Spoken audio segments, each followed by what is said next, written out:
One thing that keeps me puzzled, despite having studied finance and economics at the world's best universities, the following question remains unanswered.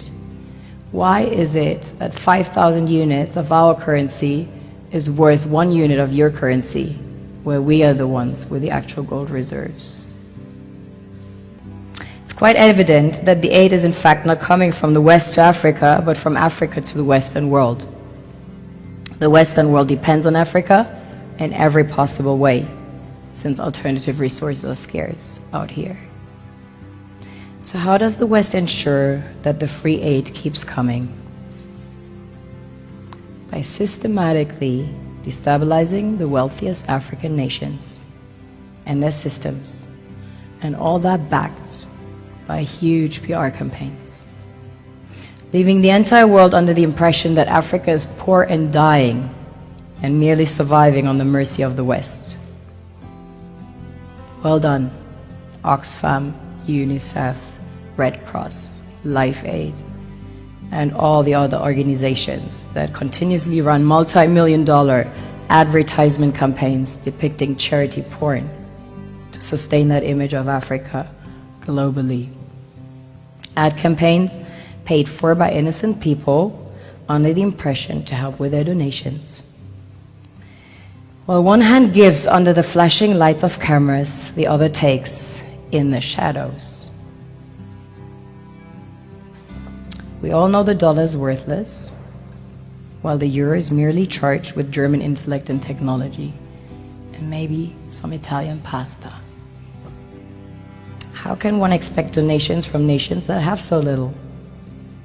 It's super sweet of you to come with your colored paper in exchange for our gold and diamonds. But instead, you should come empty-handed, filled with integrity and honor. We want to share with you our wealth and invite you to share with us. The perception is that a healthy and striving Africa would not disperse its resources as freely and cheaply, which is logical.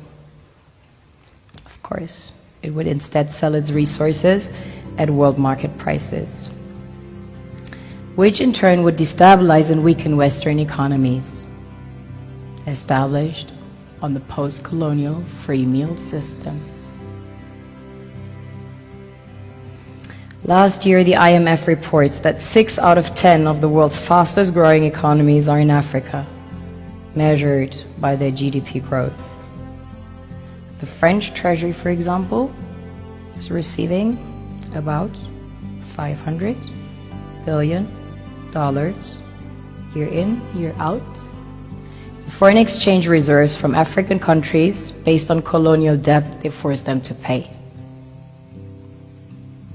Former French President Jacques Chirac stated in an interview recently that we have to be honest and acknowledge that a big part of the money in our banks comes precisely from the exploitation of the African continent.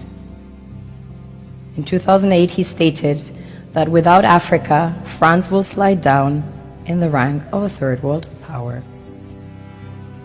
This is what happens in the human world, the world we have created.